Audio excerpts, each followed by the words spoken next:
Thank you, Speaker, sir. I stand in support of the budget. Mr. Pritam Singh, the Honourable Member of Parliament, Mr. Pritam Singh, asked about the CDC voucher scheme and the role of CDCs and mayors. I'm one of the mayors and representing the mayors now. Let me start with the CDC voucher scheme. The CDC voucher scheme was conceived for two purposes. One, to help Singapore households defray the cost of living, and two, to support local businesses, especially those in the heartlands, supporting two target groups affected by the COVID pandemic, residents and heartland businesses. Now, the first tranche of 20 million was rolled out last year to lower and middle income households, to much success. So with that good support, the CDCs recently rolled out in January another $20 million of CDC vouchers, what we call Tranche 2, January this year. More than 7,000 merchants have participated in the scheme, and there was good feedback. And the scheme went beyond the neighborhood mom and pop shops that was suggested by Workers' Party's Mr. Peng Eng Huat. In fact, the range of shops covered smaller supermarkets, the coffee shops, wet and dry market stalls, confectionaries, bakeries, medicine shops, hair salons, and so on. So Mr. Singh should have found out that NTUC FairPrice, Sheng Siong, and Giant were not included right from the start. The function of the CDCs in the voucher scheme is clear. From scratch, the teams organized the resources, communicated the scheme, and got as much merchants as possible to sign up and to make full use of this well-intended help scheme. Unlike what Mr. Singh mentioned, local bodies like the grassroots CCC or the consultative citizen committees, the grassroots, do not always have market and shop representatives sitting in their committees. Instead, merchant and hawker associations are reached by tapping on a network that's organized by the CDCs that comprise CDC and CC staff, contract staff, grassroots volunteers, and national bodies such as the Singapore Federation of Merchants Associations and its subsidiary, the Heartlands Enterprise Singapore. So Mr. Singh's suggestion to have the CCCs or grassroots volunteer run this multi-million help scheme is either ignorant of or insensitive to the reality on the ground. Grassroots CCCs are not set up to run schemes of this magnitude. In the last year, in fact, many grassroots volunteers were quietly helping in the massive distribution of sanitizers, free meals, millions of face masks, and the Trace Together tokens. Even today, they're knocking on doors to encourage residents to go for their vaccinations, to get the herd immunity that Singapore would need to keep us safe from COVID-19. In any case, the CCCs or the grassroots are not set up to organize schemes such as the CDC voucher scheme. And finally, sir, back to some of the questions that Mr. Singh has brought up, to the operation of the next tranche of the $150 million worth of CDC vouchers. This third tranche is intended to do, of course, to help the residents and the heartland businesses as well, but it's also intended by DPM and Ministry of Finance to thank everyone for their support during the COVID period and also to celebrate hawker culture. The tranche is now more than 7 times the initial 2 exercises, due to one key reason. DPM Heng and his team had listened and decided that the vouchers would be extended to every Singaporean household, regardless of public or private dwelling. And the CDCs are still working on the processes, the cost, and the time frame of the scheme. Details will be announced once they're ready. I hope that heartland merchants from all the constituencies of members of parliament of this house, including Hougang, Aljunied, and Sengkang GRCs, will join the CDC voucher scheme so that both merchants and more residents will benefit from it. Next, I wish to speak on the role of CDCs and mayors. The idea of the CDCs was first mooted by the then Prime Minister Goh Chok Tong in 1996 as part of his vision of a tightly knit, compassionate, and self-reliant community in Singapore, with the more able in society helping the less able. Unlike government ministries, which have very focused functions and missions, CDCs are geographic, district-based entities that is another way to serve citizens who need help. The key mission is to assist, bond, and connect. For many years, the CDCs focus primarily on assisting, and are known mostly to the lower income households for administering, because they administer the government's financial assistance scheme. This administration has since been taken over by the Ministry of Social and Family Development's Social Service Officers. Now, although the SSOs are now administering the financial assistance schemes, CDCs continue to assist in different ways. At the district level, CDCs perform duties that grassroots or government ministries are not quite set up to do. Effectively, three functions: the A, the B, and the C. A, aggregating the needs and resources, distributing resources at district level. B, to build capability for our residents at the district level. And third, to connect all the players who are willing to help in the community. A, B, and C. On the work of the CDCs, as I said, the CDCs operate at the district level and continue to be called upon to support national initiatives such as the CDC voucher scheme I've mentioned. We also do other things, support other national initiatives. For instance, many of us, our mayors, are very in support of the lifelong learning culture and the Skills Future movement of Singapore. In fact, a total of 4,819 free Skills Future advice workshops run by the 5 CDCs had reached more than 127,000 participants in the last 3 years. During COVID-19, the 5 CDCs quickly acquired online capabilities and aggregated resources from government agencies and non-government, such as the MOE's Skills Future Singapore, SFS, and the MO Ministry of Manpower's WSG, NTUC's E2I, the Institution of Higher Learnings, and private training companies as well. This network, assembled by the CDC, helped residents navigate the Skills Future landscape for them to stay relevant and find jobs during the pandemic. In fact, in 1 week last year, the partners managed to reach out and connected over 250,000 viewers online, and more than 6,000 of them joined in the online Skills Future workshops. So that's one of the examples where the CDC support national initiatives. CDCs work at the district level, complementing the work of the grassroots, the government ministries, but more importantly, they are active in the non-grassroots space. The CDCs keep in regular touch with non-grassroots players, such as the district's business and corporate community, the social service agencies, the schools, and the institutions of higher learning, to name some. With these networks, the 5 CDCs were able to quickly roll out during the pandemic between February and October 2020, close to 70 local district initiatives that served over 676,000 beneficiaries. A recent example is the CDC student meals. Within 10 days of the circuit breaker, the mayors received ground feedback that vulnerable students who used to go to the school and receive free meals in school might not be able to afford meals or might be deprived of free meals during the circuit breaker. We sprung into action with a lot of help from the community. We garnered support from corporate partner Grab Singapore, raised funds from a philanthropist introduced by a corporate friend, and put in place an initiative to give out e-food vouchers to students in rental flats. The agility and the ability to garner resources is one of the CDC's uniqueness, because we're not part of the big ministry and we are on the ground with a small team, but that's how we remain agile. And over the years, the CDCs have also championed the culture of giving back to society. We have regular platforms to foster the spirit of giving by individual volunteers, individual donors, businesses, and other partners, either for existing programs or new ones co-created with our partners. Donors such as Far East Organization, United Overseas Bank, StarHub, Maybank, Nghi An Kongsi, and Quang Minh San temples are but some of the donors that the CDCs were able to approach for our district's residents. Last year, the CDCs drew on their networks to raise $12.3 million in cash and in kind. The value of the CDC structure, although within the People's Association, is its relative agility and ability to respond and to develop programs in the district faster than a bigger government ministry.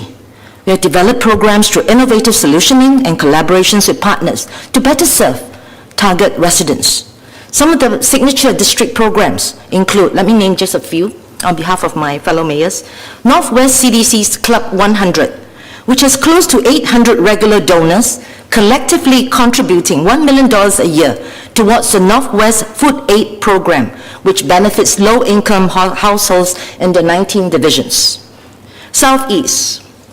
Southeast CDC's famous Walk for Rice at Southeast, in which rice and oats are donated to the district's vulnerable families for every 300 meters that participants walk or run. Southwest, under Yenling, Southwest CDC's Adopt at Southwest leads more than 100 corporate and community partners to uplift the vulnerable in social wellness, healthcare, home safety, education, and enrichment. Northeast CDC's Project Refresh, led by Mayor Desmond Chu, which supports more than 10 volunteer agencies and have refurbished close to 400 households, activating close to 3,500 corporate volunteers. For Central Singapore District, my CDC, with which of course I'm most familiar, let me just name a few. There are 52 actually in the suite of programs we have. Let me name a few. One, the Ready for School checks, vouchers donated by Far East Organization to relieve cost of starting school for 12,000 students in the rental households. The Holiday Digital Boot Camps, sponsored by United Overseas Bank for 2,000 students so that they would not be overly affected or left behind by any digital divide. Pan-district projects like the Purple Parade, and I thank members of Parliament who have joined in this parade, which is supported by all 5 mayors and CDCs. Speaker is always supporting as well. Thank you so much. The Purple Parade is Singapore's largest movement to support inclusion and to celebrate the abilities of persons with disability. The disability cause has been supported by Central Singapore CDC since 2013 and is one of its signature initiatives. Perhaps still unknown to some, but many of the participants are not people with disabilities. They are people who believe in the cause and they joined us. The Purple Parade reached out to over 10,000 participants annually and connected over 200 corporate and community partners, multinationals like Apple, HP, and so forth, local state boards like BCA, Building Construction Authority, Land Transport Authority, MSF, MOE, small medium enterprises, large local enterprises, schools, and more than 40 disability organizations every year. And we have just a small team to work on this. And how we did this was with so many partners. The COVID-19 pandemic did not stop the Purple Parade, and it went online for the first time last year and continued to receive very encouraging support, again made possible by the strong network cultivated by the CDCs over the years. I've been an active volunteer in the disability sector, but I don't think I can pull off the Purple Parade without the support of the CDC and my fellow mayors. I'm not even certain that there will be a Purple Parade if not for the CDC. So I can take another budget day to share what the CDCs do. Mr. Singh's accusation that the government is trying to find some way for the CDCs to be relevant by asking them to manage the CDC voucher scheme is belittling the CDCs and our partners. There is nothing to be ashamed about making sure one is always relevant and can add value, as times change especially.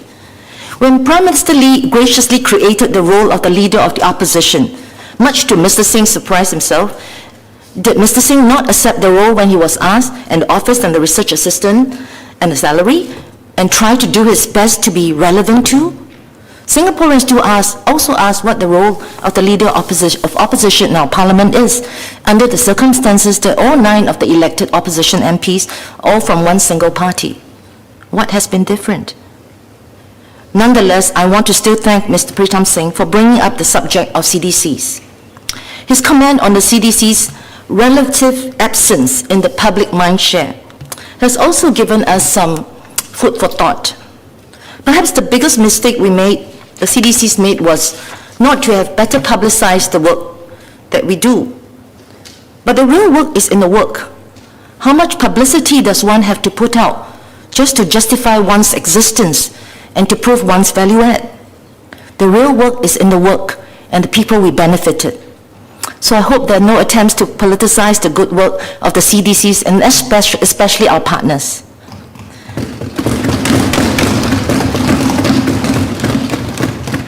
Would Singapore society be worse be worse off or better off without the CDCs? Sir, this is a question that's best answered by the beneficiaries of the work done by the CDC. Sir, I support the budget. Mr. Pritam Singh. Thank you, Mr. Speaker, and thank you to the Honourable Member, Ms. Denise Phua. I expected a robust response to my speech, and indeed, Ms. Denise Phua's comments are not surprising. Let me start with a very straightforward preamble.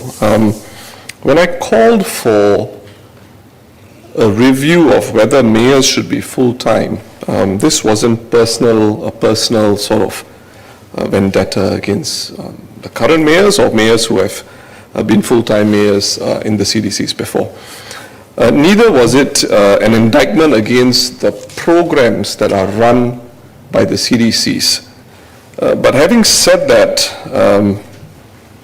it is helpful for us to take a look back at the evolution of the CDCs. I think Ms. Denise Phua tried to do that, but I don't think she provided a complete picture.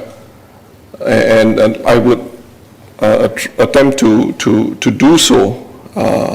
When the CDCs were first formed in 96, 97, the mayors were not full-time, they were part-time. They became full-time appointments, to my understanding, after the elections in 2001. And that's because the trajectory of the government thinking at that time was government programs, Comcare assistance, key-fast, things which are done by MOE today would go through the CDCs. Selection of where childcare offices or childcare centers would be also came through the CDCs, I beg your pardon. The budget of the CDC was increased, and it's helpful to look at the Hansard in that era. COS 2002, budget of the CDCs was increased from $19 million in 1997 to $153 million in 2001. So you find this evolution of the CDCs, I think best encapsulated when Minister Vivian Balakrishnan was Minister MCYS, I believe. 2010 or thereabouts, Minister says all government schemes go through the CDCs on the Hansard in Parliament. Is that the case today? A lot of roles have devolved. Comcare is primarily handled by the SSOs. Many other functions are now not in the hands of the CCCs anymore, and concomitantly, the budget of the CDCs has reduced significantly. So I think the question which Member Denise Phua did not answer is it still viable for mayors to be full-time? I'd like to hear her reply to that.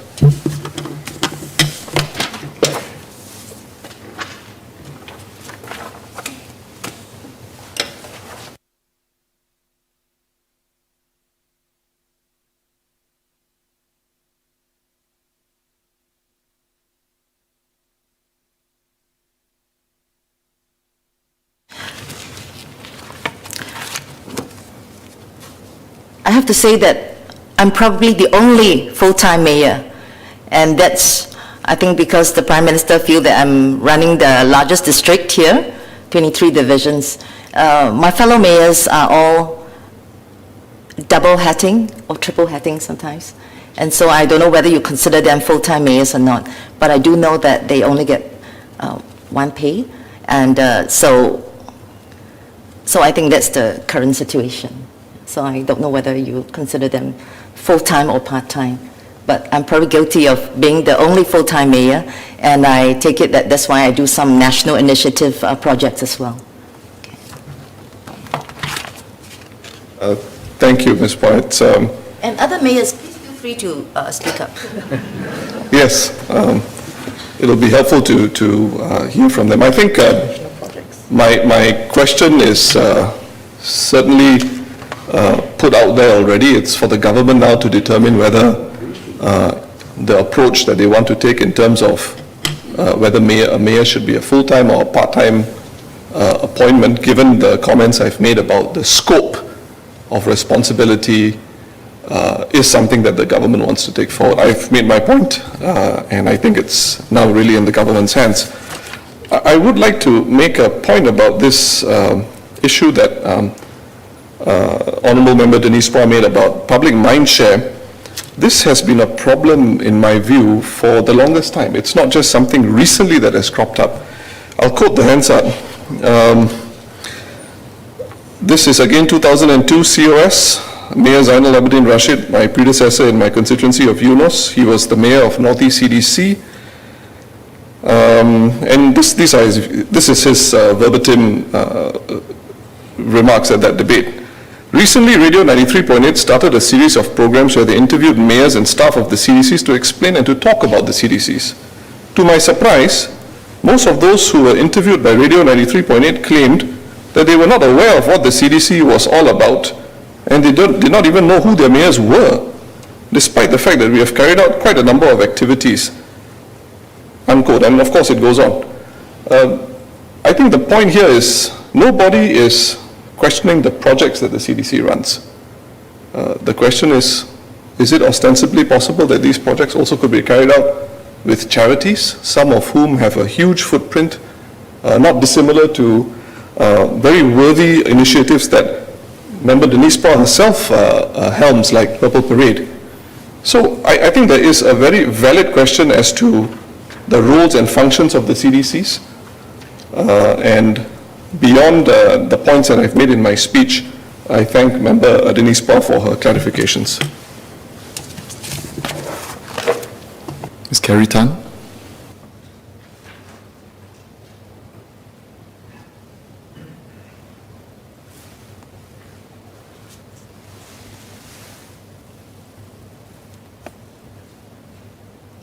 Hi, I would just like to share my inputs to address Mr. Singh's last question about whether the work can be undertaken by charities. Coming from being the founder of charity, I think the capacity amongst the charity sector is limited, and charities want, as far as I know from my experience, many of charities want to focus their manpower and resourcing on the work of working, hand-holding, serving, supporting families. And I think, at least from my experience, the value of the CDCs to the charity sector has been that it is able to carry out the work of consolidating, aggregating, reaching out to partners to pool more resources and support for the charities and the work that they do as well. So this is the part that I find that as a charity member in society, we do benefit greatly from the CDC's amalgamation of resources to bigger corporations who are willing to give to the sector but would like to be part of a bigger movement that then disseminates these resources out to the various charities who want to focus their resources on doing the work of supporting the communities directly. Thank you.